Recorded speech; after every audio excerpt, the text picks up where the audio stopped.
aktres ang magaling daw mangutang pero hindi naman marunong magbayad. Ay, nakakaloka ito.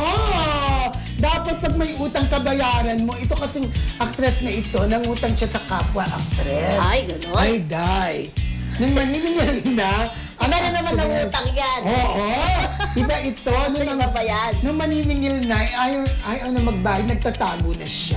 Ay, Diyos ko, parang may kilala din ako isang singer na nangutang sa komedyano, hindi nagbabayad ng utang.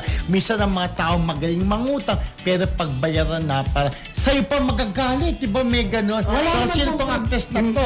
Di ba? Wala namang problema pag nangutang tayo, lalo na yung pinag-utangan natin ay bukas sa loob.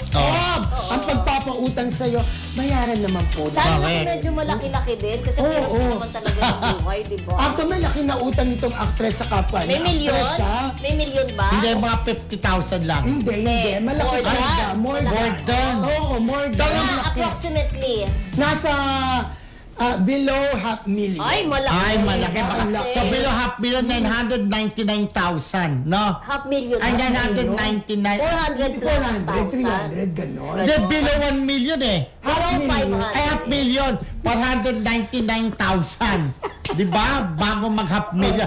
499,000 ang utang ng actress, si Cristo. So, medyo malaki. Pero kahit 1,000 po, utang niya, ibayaran niyo, di ba? Kasi baka hindi ka na makaulit.